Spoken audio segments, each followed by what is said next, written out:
Lesson number 7. Should GM crops worry us? By the end of this lesson, you should be able to discuss the ethics of genetic modification, particularly its use in developing countries. Growing genetically modified crops in the UK is a controversial issue. However, new approaches to producing more food are needed, especially in developing countries, where climate and soil can make growing crops difficult and food is sometimes in short supply. Think about the questions. How can we choose between what should be done scientifically and what should not be done? What are the ethics of genetic modification? Are the ethics the same for all countries, or are issues which affect developed countries different from those of developing countries? Producing GM crops is not just a science, it is also an industry, made possible by science. However, industrial goals are different from those of scientific progress. Industrial goals include making new markets and selling the most product. Our views are influenced by how we think these goals work for our good. In this case, new ways of producing more food. If we are uncertain about the science that makes the goals possible, then we might decide against these new ways. Once doubt set in, then no matter what scientists, business people or politicians say, public opinion is slow to change. Many people in the UK object strongly to GM crops and the food which comes from it.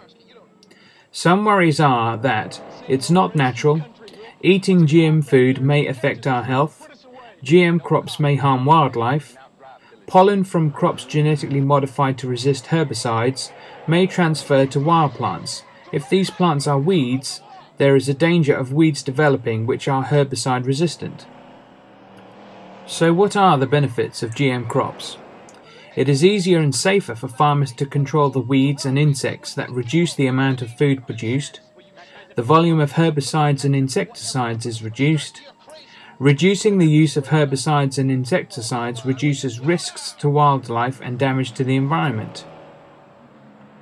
These advantages are true not only for the UK but for most parts of the world where modern, intensive methods are used to produce food.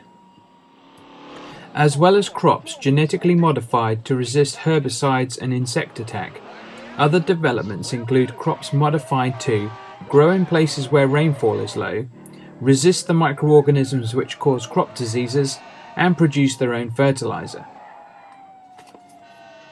The result is improved food production thanks to GM.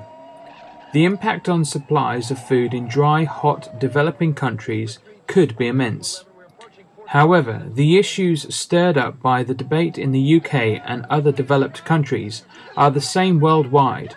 In countries short of food, where does the balance lie between improving food production to save lives and the controversy that surrounds GM technology? Perhaps the answer lies with the public, scientists and industry working together to develop new gene technologies which are acceptable and which will help feed the world's ever-growing population.